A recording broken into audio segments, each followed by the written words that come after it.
This is Dane Wigington with geoengineeringwatch.org. Many people have felt how warm the sun feels on their face, and some think it's their imagination, but it's not. The ozone layer is being torn to shreds. Climate engineering appears to be a primary causal factor, not the only factor, but a primary factor. So today I want to show UV meters that show how high the UV-B is specifically.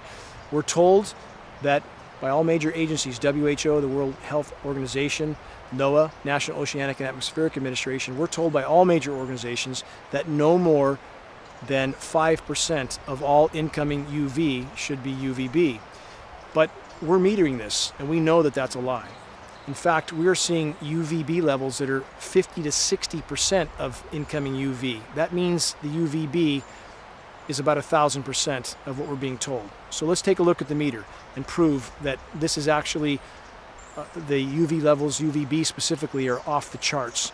So how we do that is we have separate meters.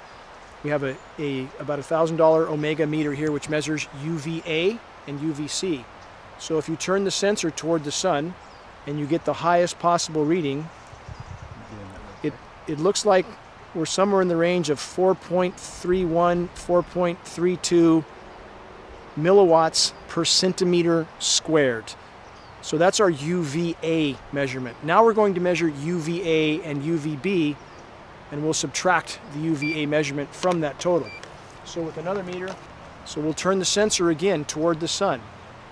This measurement you see here is a combination of UVA and UVB combined. So if we try to get the sensor directly toward the sun, we're getting something about 10.5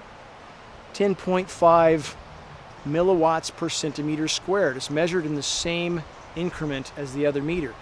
So if we have 10.5 milliwatts per centimeter squared and we subtract the UVA, which I believe was 4.3 milliwatts per centimeter squared, we end up with about 60% of the total incoming UV is UVB.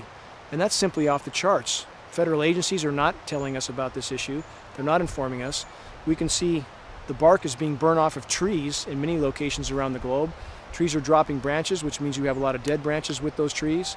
A lot of foliage dropping is occurring. We see plankton die off because the UVB is so intense. We have peer-reviewed study of whales' backs being sunburnt, fish backs being sunburnt, reefs being sun-scorched.